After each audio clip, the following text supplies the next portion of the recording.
यह बात नवंबर 2011 की है, जब अमेरिका में लटोया एमंस नाम की महिला अपने 3 बच्चों और मां रोजा कैंपबेल के साथ इंडियाना राज्य के गैरी में कैरोलिना स्ट्रीट स्थित एक किराए के घर पर रहने के लिए आई।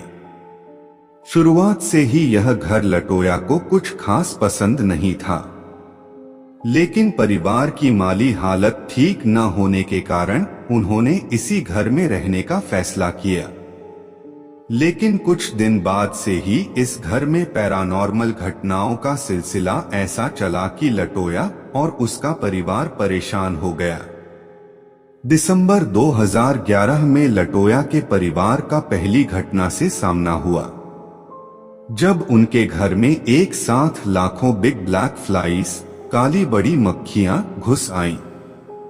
सबसे हैरान करने वाली बात ये थी कि दिसंबर की कड़कड़ाती ठंड में इन मक्खियों का मिलना लगभग असंभव होता है, क्योंकि ये मक्खियां सर्दियों में गर्म जगह चली जाती हैं। इस मौसम में इन मक्खियों का वहां होना किसी अजूबे से कम नहीं था। इंडिपेंडेंट की एक खबर के मुताबिक लटोया ने अपने एक इंटरव्यू में बताया कि उन्हें कई बार अपने घर के बेसमेंट की सीढ़ियों के पास किसी के कदमों की आवाज सुनाई देती थी।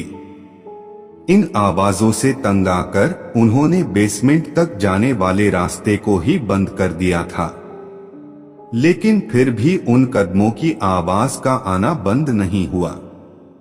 एक बार लटोया की मां को किसी अनजान शख्स का धुंधला साया नजर आया। जब उन्होंने इस साये का पीछा करने की कोशिश की तो वहां उन्हें जूतों के निशान के अलावा कुछ भी नहीं मिला। ये घटना 10 मार्च 2012 की थी। इस घटना के बाद लटोया के परिवार का डर विश्वास में बदल गया। उन लोगों को विश्वास हो गया कि घर में किसी शैतान आत्मा का साया है, लेकिन पूरा सच सामने आना अभी बाकी था। उसी रात लटोया को उनकी बेटी के कमरे से किसी के रोने की आवाज आई। जब मां के साथ लटोया अपनी बेटी के कमरे में पहुंची तो वहां का नजारा देखकर दंग रह गई।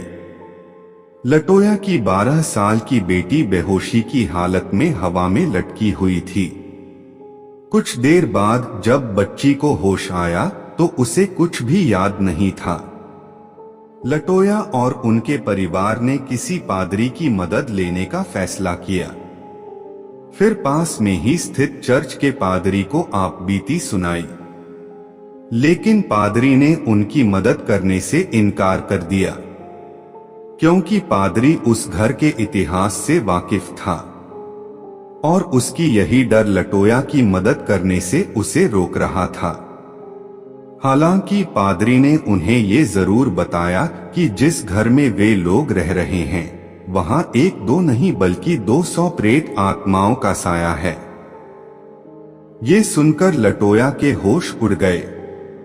पादरी ने उन्हें सलाह दी कि इस घर को वे लोग जल्द से जल्द खाली कर दें, तभी उनकी परेशानी कम हो सकती है।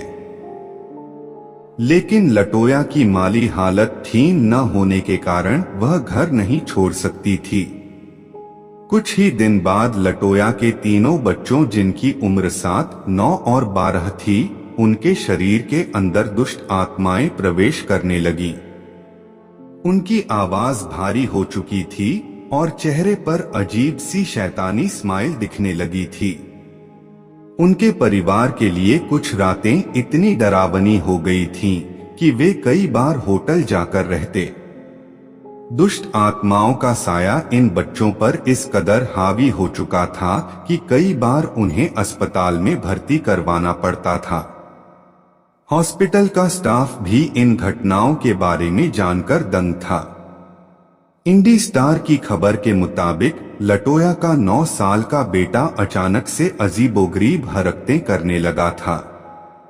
एक बार जब उसे अस्पताल में भर्ती करवाया गया था तो वह अचानक से अस्पताल के कमरे की दीवार पर चढ़ते हुए छत पर उल्टा चलने लगा। इस घटना को अस्पताल के स्टाफ ने भी देखा।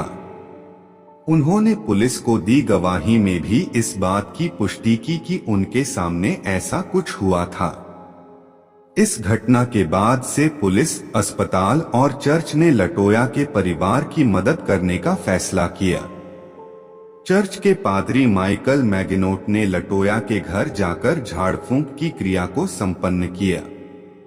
इस क्रिया के संपन्न होने के बाद उस पादरी की तबीयत खराब होने लगी और पादरी ने दावा किया कि उस घर में झाड़ फूंक करने के कारण ही उनके साथ ये सब हुआ। धीरे धीरे करके लटोया के परिवार को उन 200 प्रेत आत्माओं से छुटकारा दिलवाया गया, लेकिन इस घर से जुड़ी दहशत भरी बातें लटोया को हमेशा परेशान करती थीं। फिर सरकार की मदद से लटोया को दूसरे घर में शिफ्ट करवाया गया। इस घर में 200 प्रेत आत्माओं वाली बात इतनी मशहूर हो चुकी थी कि आसपास रहने वाले लोगों को भी डर लगने लगा था। सरकार ने इसके चलते फैसला लिया कि इस घर को गिरा दिया जाए। फिर 6 महीने बाद घर को गिरा दिया गया।